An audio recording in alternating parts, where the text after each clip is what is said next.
Christmas Evans, o João Bunyan de Gales, 1766–1838.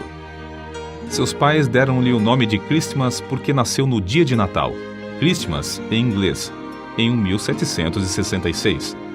O povo deu-lhe a alcunha de pregador caolho, porque era cego de um olho.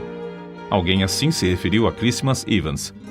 Era o mais alto dos homens, de maior força física e o mais corpulento que jamais vi. Tinha um olho só, se há razão para dizer que era olho, pois mais propriamente pode-se dizer que era uma estrela luzente, brilhando como Vênus. Foi chamado também o João Bunyan de Gales, porque era o pregador que, na história desse país, desfrutava mais do poder do Espírito Santo. Em todo lugar onde pregava, havia grande número de conversões. Seu dom de pregar era tão extraordinário que, com toda a facilidade, podia levar um auditório de 15 a 20 mil pessoas, de temperamentos e sentimentos vários, a ouvi-lo com a mais profunda atenção.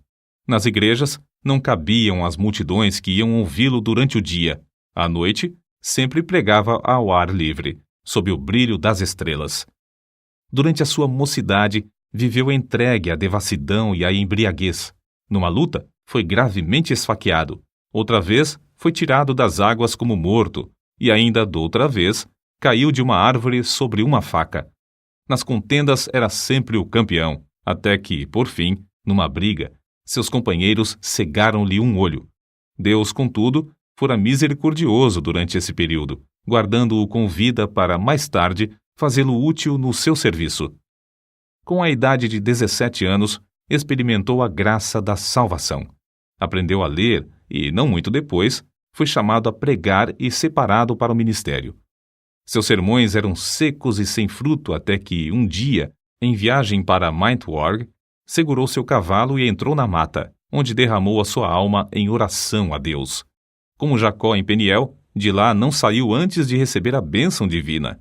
Depois daquele dia, reconheceu a grande responsabilidade de sua obra.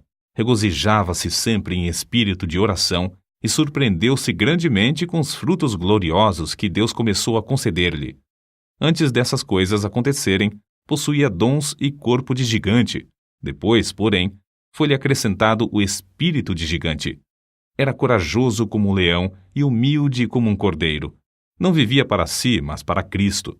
Além de ter, por natureza, uma mente ativa e uma maneira tocante de falar, tinha um coração que transbordava de amor para com Deus e o próximo. Verdadeiramente era uma luz que ardia e brilhava. No sul de Gales andava a pé, pregando, às vezes, 5 sermões num só dia. Apesar de não andar bem vestido e de possuir maneiras desastrosas, grandes multidões afluíam para ouvi-lo. Vivificado com o fogo celestial, subia em espírito como se tivesse asas de anjo e quase sempre levara o auditório consigo. Muitas vezes, os ouvintes rompiam em choro e vivenciavam outras manifestações, coisas que não podiam evitar. Por isso, eram conhecidos como saltadores galeses. Era a convicção de Evans que seria melhor evitar os dois extremos, o excesso de ardor e a frieza demasiada. Deus, porém, é um ser soberano e opera de várias maneiras.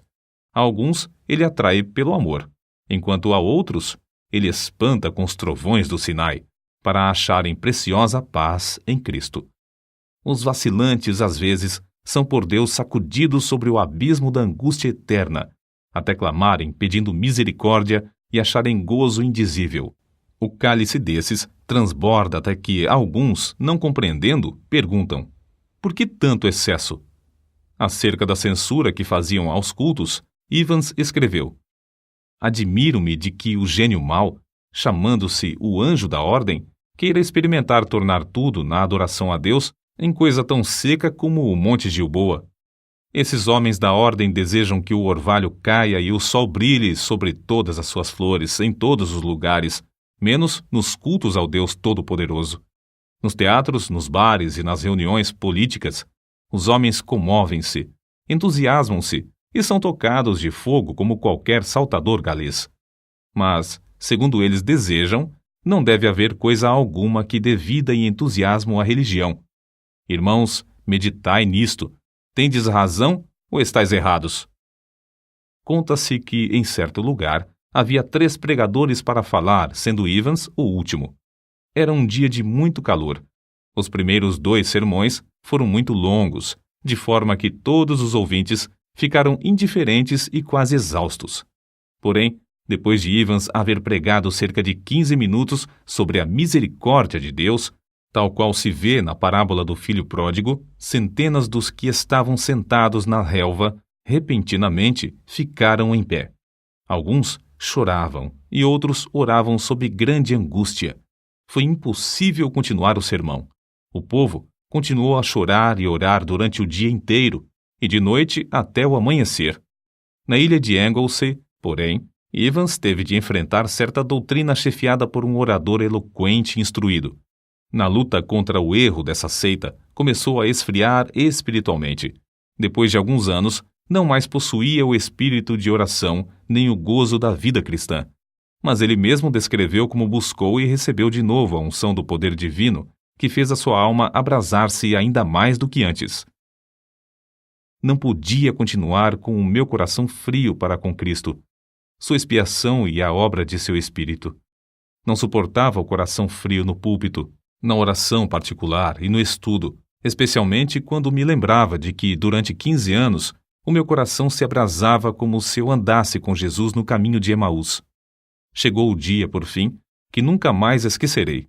Na estrada de Dowdley, senti-me obrigado a orar, apesar de ter o coração endurecido e carnal. Depois de começar a suplicar, senti como que pesados grilhões que caíssem e como que montanhas de gelo se derretessem dentro de mim. Com esta manifestação, aumentou em mim a certeza de haver recebido a promessa do Espírito Santo.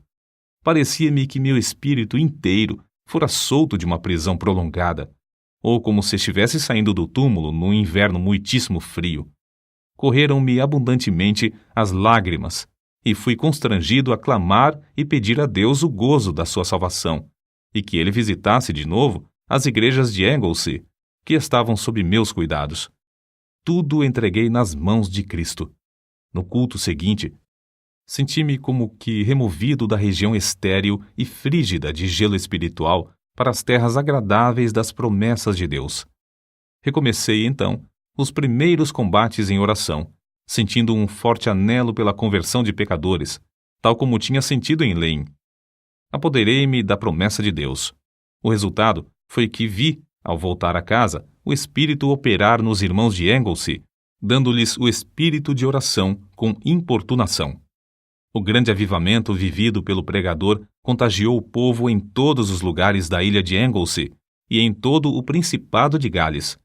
A convicção de pecado, como grandes enchentes, passava sobre os auditórios. O poder do Espírito Santo operava até o povo chorar e dançar de alegria. Um dos que assistiram ao seu famoso sermão sobre o endemoniado gadareno conta que Evans retratou tão fielmente a cena do livramento do pobre endemoniado, a admiração do povo ao vê-lo liberto, o gozo da esposa e dos filhos quando voltou à casa, curado, que o auditório rompeu em grande riso e choro. Alguém assim se expressou. O lugar tornou-se um verdadeiro boquim de choro. Juízes, capítulo 2, versículos 1 ao 5. Outro ainda disse que o auditório ficou como os habitantes de uma cidade abalada por um terremoto, correndo por fora, prostrando-se em terra e clamando a Deus. Não semeava pouco, portanto colhia abundantemente. Ao ver a abundância da colheita, sentia seu zelo arder de novo, seu amor aumentar, e era levado a trabalhar ainda mais. A sua firme convicção era de que nem a melhor pessoa pode salvar-se sem a operação do Espírito Santo, e nem o coração mais rebelde pode resistir ao poder do mesmo Espírito. Evans sempre tinha um alvo quando lutava em oração. Firmava-se nas promessas de Deus, suplicando com a persistência de quem não pode desistir antes de receber. Dizia que a parte mais gloriosa do ministério do pregador era o fato de agradecer a Deus pela operação do Espírito Santo na conversão dos pecadores. Como vigia fiel, não podia pensar em dormir enquanto a cidade se incendiava. Humilhava-se perante Deus, agonizando pela salvação de pecadores, e de boa vontade gastou suas forças físicas e mentais na fala de seu último sermão, sob o poder de Deus, como de costume. Ao findar, disse: "Este é meu último sermão." Os irmãos entenderam que se referira ao último sermão naquele lugar. Caiu doente, porém, na mesma noite. Na hora da sua morte, 3 dias depois, dirigiu-se ao pastor, seu hospedeiro, com estas palavras: "O meu gozo e consolação é que, depois de me ocupar na obra do santuário durante 53 anos, nunca me faltou sangue na bacia. Prega Cristo ao povo." Então, depois de cantar um hino, disse: "Adeus, adeus." E faleceu. A morte de Christmas Evans foi um dos eventos mais solenes de toda a história do Principado de Gales. Houve choro e pranto no país inteiro. O fogo do Espírito Santo fez os sermões desse servo de Deus abrasar de tal forma os corações que o povo da sua geração não podia ouvir pronunciar o nome de Christmas Evans sem ter uma lembrança vívida do filho de Maria na manjedoura de Belém, do seu batismo no Jordão, do jardim do Getsêmani, do tribunal de Pilatos, da coroa de espinhos, do monte Calvário, do Filho de Deus imolado no altar, e do fogo santo que consumia todos os holocaustos, desde os dias de Abel até o dia memorável em que esse fogo foi apagado pelo sangue do Cordeiro de Deus.